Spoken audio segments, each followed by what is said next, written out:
ಎಲ್ಲರಿಗೂ ನಮಸ್ಕಾರ. ಇವತ್ತಿನ ನಮ್ಮ ವಿಶ್ಲೇಷಣೆಗೆ ಸ್ವಾಗತ. ನೋಡಿ, ನಮ್ಮೆಲ್ಲರ ಜೀವನದಲ್ಲೂ ಒಂದಲ್ಲ ಒಂದು ದೊಡ್ಡ ಕನಸು ಇದ್ದೇ ಇರುತ್ತೆ ಅಲ್ವಾ? ಆದ್ರೆ ಅದನ್ನ ಶುರು ಮಾಡೋಕೆ ಸರಿಯಾದ ಸಮಯ ಬೇಕು ಅಂತ ಕಾಯ್ತಾನೇ ಇರ್ತೀವಿ.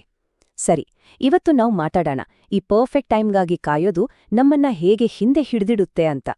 ಒಂದು ಕ್ಷಣ ಯೋಚನೆ ಮಾಡಿ ನೋಡೋಣ. ಒಂದು ಹೊಸ ಬಿಸ್ನೆಸ್ ಶುರು ಮಾಡಬೇಕು ಅಥವಾ ಒಂದು ಹೊಸ ಸ್ಕಿಲ್ ಕಲಿಬೇಕು, ಇಲ್ಲಾಂದ್ರೆ ಒಂದು ಹೆಲ್ದಿ ಲೈಫ್ ಸ್ಟೈಲ್ ಶುರು ಮಾಡಬೇಕು.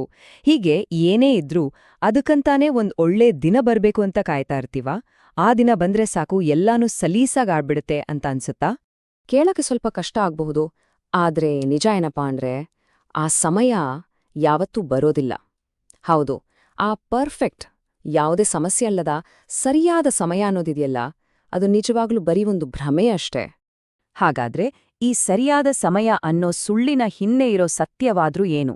ನೋಡಿ, ಮುಂದೆ ಎಲ್ಲ ಸರಿ ಹೋಗುತ್ತೆ, ಆಮೇಲೆ ಶುರು ಮಾಡೋಣ ಅಂತ ಅನ್ಕೊಳ್ಳೋದು ಇದೆಯಲ್ಲ, ಇದು ಕೆಲ್ಸವನ್ನ ಮುಂದೂಡೋಕೆ ನಾವೇ ಮಾಡ್ಕೊಳ್ಳೋ ಒಂದು ಉಪಾಯ.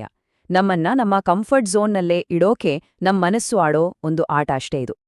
ಹೀಗೆ ಕಾಯ್ತಾ ಕಾಯ್ತಾ ಏನಾಗುತ್ತೆ ಅಂದ್ರೆ ಇದು ನಿಲ್ಲದ ನೆಪಗಲ ಒಂದು ಚಕ್ರವಾಗ್ಬಿಡುತ್ತೆ.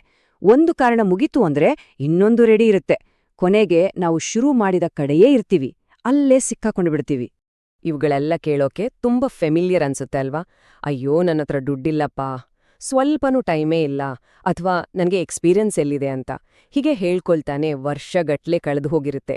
ಈ ತರಹದ ಕಥೆಗಳನ್ನ ನಮಗೆ ನಾವೇ ಹೇಳ್ಕೊಂಡು ನಮ್ಮ ಅಮೂಲ್ಯವಾದ ಸಮಯವನ್ನ ಹಾಳು ಮಾಡ್ಕೋತೀವಿ. ಇಲ್ಲಿರೋ ಒಂದು ಮಾತನ್ನ ಗಮನಿಸಿ. ಗೆದ್ದವರು ಯಾರೂ ರೆಡಿಯಾಗಿ ಶುರು ಮಾಡ್ಲಿಲ್ಲ, ಬದಲಿಗೆ ಅವರು ಶುರು ಮಾಡಿದ ಮೇಲೆ ರೆಡಿಯಾದ್ರು. ವಾವ್! ಇದನ್ನ ನಾವಿಷ್ಟ್ ದಿನ ನಂಬ್ಕೊಂಡ್ ಬಂದಿದ್ದ ಸುಳ್ಳನ್ನ ಪೂರ್ತಿಯಾಗಿ ಒಡೆದಾಕತ್ತಲ್ವಾ? ಅಂದ್ರೆ ಯಶಸ್ಸು ಅನ್ನೋದು ರೆಡಿಯಾಗೋವರೆಗೂ ಕಾಯೋದಲ್ಲ, ಕೆಲ್ಸ ಮಾಡ್ತಾ ಮಾಡ್ತಾನೆ ರೆಡಿಯಾಗೋದು. ಸರಿ, ಹಾಗಾದ್ರೆ ಇದಕ್ಕೆಲ್ಲ ಪರಿಹಾರ ಏನು? ಈ ಸಮಸ್ಯೆಯಿಂದ ಹೊರಗೆ ಬಂದು ಈಗ ಈ ಕ್ಷಣದಲ್ಲಿ ಏನ್ ಮಾಡ್ಬೋದು ಅನ್ನೋದ್ರ ಬಗ್ಗೆ ಗಮನ ಕೊಡೋಣ.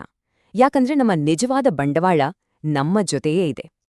ಒಂದೇ ಒಂದು ನಿಮಿಷ ಯೋಚನೆ ಮಾಡೋಣ ಬನ್ನಿ. ನಮ್ಮತ್ರ ಏನೂ ಇಲ್ಲ ಅಂತ ಕೊರಗೋದು ಬಿಟ್ಟು ನಮ್ಹತ್ರ ಈಗಾಗ್ಲೇ ಏನಿದೆ ಅನ್ನೋದ್ರ ಮೇಲೆ ಫೋಕಸ್ ಮಾಡೋಣ. ನಮ್ಮ ನೋಡೋ ದೃಷ್ಟಿಯನ್ನೇ ಬದಲಾಯಿಸೋ ಸಮಯ ಇದು. ನೋಡಿ, ನಮ್ಮ ನಿಜವಾದ ಬಂಡವಾಳ ಅಂದ್ಲೇ ದುಡ್ಡೋ ಅಥವಾ ಸಮಯವೋ ಅಲ್ಲ, ಅದು ನಮ್ಮಲ್ಲಿರೋ ಸ್ಕಿಲ್ಸ್, ನಾವು ಸಂಪಾದನೆ ಮಾಡಿರೋ ಜ್ಞಾನ ಮತ್ತೆ ನಮ್ಮ ಅನುಭವ. ಇವು ಮೂರೂ ಇದೆಲ್ಲ, ಇವೇ ನಾವು ಈಗ್ಲೇ ಬಳಸ್ಬೋದಾದ ಅತ್ಯಂತ ಬೆಲೆ ಬಾಳುವ ಆಸ್ತಿಗಳು. ಒಂದು ಮಾತಿದೆ ಅಲ್ಲ, 1000 ಮೈಲಿಗಳ ಪ್ರಯಾಣ ಶುರುವಾಗೋದು ಒಂದೇ ಒಂದು ಹೆಜ್ಜೆಯಿಂದ ಅಂತ. ಇದು ನಮ್ಗೆಲ್ಲ ಗೊತ್ತೇ ಇದೆ. ಹಾಗೇನೇ ನಮ್ಹತ್ರ ಇರೋದನ್ನೇ ಬಳಸ್ಕೊಂಡು ಒಂದು ಸಣ್ಣ ಹೆಜ್ಜೆ ಇಡೋದೇ ದೊಡ್ಡ ಯಶಸ್ಸಿನ ಮೊದಲ ಮೆಟ್ಟಿಲು. ಸರಿ, ಈಗ ನಾವು ಈ ವಿಶ್ಲೇಷಣೆಯ ಕೊನೆಯ ಮತ್ತು ಅಷ್ಟೇ ಮುಖ್ಯವಾದ ಭಾಗಕ್ಕೆ ಬಂದಿದ್ದೀವಿ. ಇಷ್ಟೊತ್ತು ಮಾತಾಡಿದ್ದನ್ನೆಲ್ಲ ಈಗ ಆಕ್ಷನ್ಗಳಿಸೋ ಸಮಯ. ಇದು ತುಂಬಾ ಸಿಂಪಲ್ ಆದ್ರೆ ಪವರ್ಫುಲ್ ಆದ ಒಂದು ಎಕ್ಸರ್ಸೈಸ್. ಒಂದು ಪೇಪರ್ ತಗೊಳ್ಳಿ, ಅದರ ಮೇಲೆ ನಾನು ಈಗ ಏನ್ ಮಾಡ್ಬಹುದು ಅಂತ ಬರೀರಿ. ನಮ್ಮ ಗುರಿ ತಲುಪೋಕೆ ಇಡಬಹುದಾದ ಅತಿ ಸಣ್ಣ, ಅತಿ ಸುಲಭವಾದ ಮೊದಲ ಸ್ಟೆಪ್ ಯಾವುದು ಅಂತ ಡಿಸೈಡ್ ಮಾಡಿ. ಆಮೇಲೆ ಅದನ್ನ ಮಾಡ್ಬಿಡಿ. ಇವತ್ತೇ, ನಾಳೆ ಅಲ್ಲ, ಈಗಲೇ. ಹಾಗಾದ್ರೆ ಒಂದಂತೂ ಸ್ಪಷ್ಟ, ನಮ್ಮ ಕನಸುಗಳಿಗೆ ನಾವು ನಿಜವಾಗ್ಲೂ ಗೌರವ ಕೊಡೋದಾದ್ರೆ ಅದನ್ನ ಮುಂದಕ್ಕೆ ಹಾಕಬಾರ್ದು. ಕೆಲ್ಸ ಶುರು ಮಾಡೋದೇ ನಾವು ನಮ್ಮ ಕನಸುಗಳಿಗೆ ಕೊಡೋ ನಿಜವಾದ ಗೌರವ. ಬನ್ನಿ, ಇವತ್ತೇ ಆ ಮೊದಲ ಹೆಜ್ಜೆ ಇಡೋಣ. ಹಾಗಾದ್ರೆ ಈ ವಿಶ್ಲೇಷಣೆಯನ್ನ ಒಂದು ಪ್ರಶ್ನೆಯೊಂದಿಗೆ ಮುಗಿಸ್ತೀನಿ.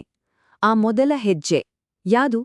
ನಾವೆಲ್ಲರೂ ನಮ್ಮ ಗುರಿಯ ಕಡೆಗೆ ಇಡಬೇಕಾಗಿರೋ ಆ ಮೊದಲ ಹೆಜ್ಜೆ ಯಾದು? ಯೋಚ್ನೆ ಮಾಡಿ, ನಿರ್ಧಾರ ಮಾಡಿ, ಮತ್ತೆ ತಡ ಮಾಡ್ದೆ ಶುರು ಮಾಡಿ.